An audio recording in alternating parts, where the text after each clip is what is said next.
बिस्मिल्लाहिर्रहमानिर्रहीम। अस्सलामु अलैकुम वरहमतुल्लाहि वबरकातुहू।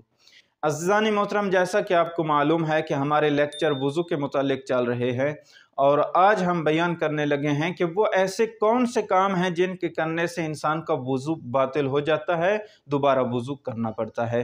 अज़ीज़ान मोहतरम, सबसे पहले है पेशाब करना। पेशाब करने से इंसान का वज़ू बातिल हो जाता है, दोबारा वज़ू करना ज़रूरी होता है। दूसरा जो अहम मसला है जिसकी तरफ अक्सर आबाब मुतवज्जे नहीं होते हैं, जिसकी वजह से अक्सर आबाब अपनी इबादत को ज़ाय कर बैठते हैं, वो ये है कि मशकूक रतूबत।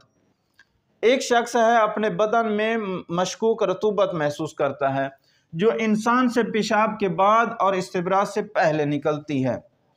एक शख्स है वो वाशरूम जाता है, पेशाब करने के बाद बाहर निकलता है, वज़ू करता है इबादत के लिए या फिर किसी और काम के लिए। वज़ू करने के बाद चलता फिरता ये कहीं बैठ जाता है। बैठने के बाद वो महसूस करता है कि उसकी नाली से कुछ रतूबत खारिज हुई है या फिर पेशाब के कतरे मशकूक उसको महसूस हो रहा है कि पता नहीं ये क्या चीज़ है। तो आयतुल्लाह सिस्तानी साहब फरमाते हैं वो जो रतूबत खारिज हुई है, वो जो पेशाब है जो महसूस कर रहा है, वो पेशाब का हुक्म रखती है, उससे वज़ू बातिल हो जाता है, दोबारा वज़ू करना उसके लिए ज़रूरी है। तीसरी चीज़ पखाना है। पखाना से भी वज़ू बातिल हो जाता है।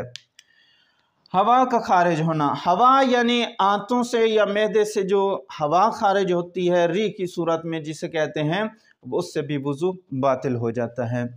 नींद करना, नींद से भी वज़ू बातिल हो जाता है। अज़ीज़ानी मोहतरम, एक शख्स है जिसकी आंखें देख नहीं रही हैं और कान सुन नहीं रहे, ऐसी कैफियत बन गई है कि आंखें भी नहीं देख रही, कान भी नहीं सुन रहे, तो उससे उसका वज़ू बातिल हो जाएगा, दोबारा वज़ू करना पड़ेगा। इसी तरह अक्सर अहबाब नमाज के लिए आते हैं, जुम्मे के ऊपर आते हैं और उनकी आँख लग जाती है और ऊँग आ जाती है, तो उसके बाद उसका वज़ू बातिल हो जाता है, दोबारा वज़ू करना ज़रूरी होता है अगर कान नहीं सुन रहे तो।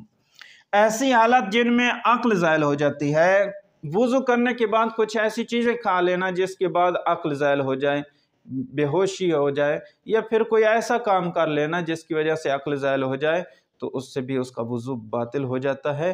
जब होश में आएगा तो दोबारा वज़ू उसके लिए करना ज़रूरी है अगर नमाज वगैरह पढ़ना चाहता है तो। औरत का इस्तिहाज़ा, वज़ू किया है और उसके बाद इस्तिहाज़ा आ गया है तो उससे भी वज़ू बातिल हो जाता है। जुनाबत, जुनाबत से भी वज़ू बातिल हो जाता है। इसी तरीके से कोई ऐसा काम करना जिसकी वजह से उसके ऊपर गुस्ल वाजिब हो जाए तो उससे भी वज़ू बातिल हो जाता है। अज़ीज़ान मोहतरम, अगर कोई और सवाल हो तो वो मुझे कमेंट में कर सकते हैं, इंशाअल्लाह उसका तफ़सीलन जवाब दिया जाएगा। वस्सलामु अलैकुम वरहमतुल्लाहि वबरकातुहू।